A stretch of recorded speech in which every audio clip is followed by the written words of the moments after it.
let's talk about some heroes who have mastered the third chakra from history. First, let's go way, way, way back to about 300 BC, and let's talk about Alexander the Great. So here's an individual who, from a very young age, has this sense of destiny. He has this sense that he's different. He has a sense of his individual role in the story of planet Earth. And from his earliest age, he's being tutored by Aristotle. He has some very amazing tutors, of course. He's getting ready for this mission. He's getting ready to go out and conquer the world, the known world of the time. And granted, he was set up for his success by his father and by other things, historical circumstances.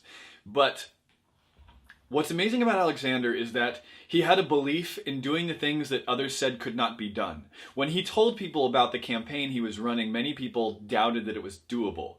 He was setting out to defeat the Persian Empire, which at the time was the largest empire of the time. This would be something to the equivalent of like Canada overthrowing, the US or something ridiculous like that. Yet that is what he did through his unique set of tactics, through his indomitable will, through his confidence and his belief in victory that he instilled in every one of his soldiers.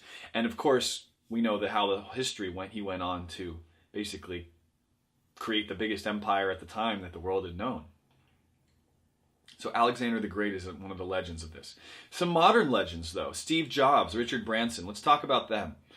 Their third chakra powers are remarkable because they set out on a mission that they said, nobody can tell me I can't do this, even though they were told many times that they couldn't.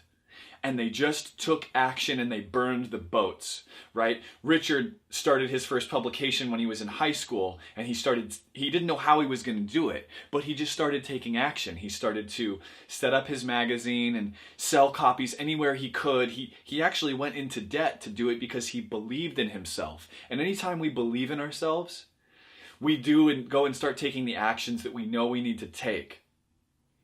And the fears don't get in our way. We move past those fears.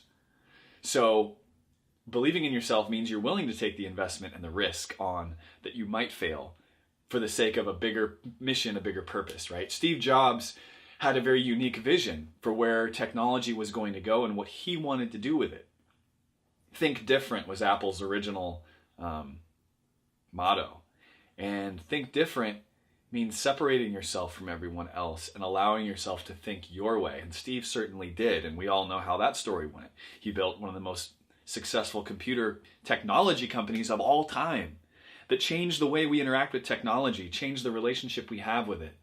They broke so many rules and reinvented so many things because he wasn't afraid to think different. So as we in our lives today think about wielding the power of our will and going after our lifelong achievements, we look to these leaders to be examples to us of how to ignore the naysayers, how to focus on thinking differently, and how to instill that confidence in ourselves and in everyone around us that we're going to be successful.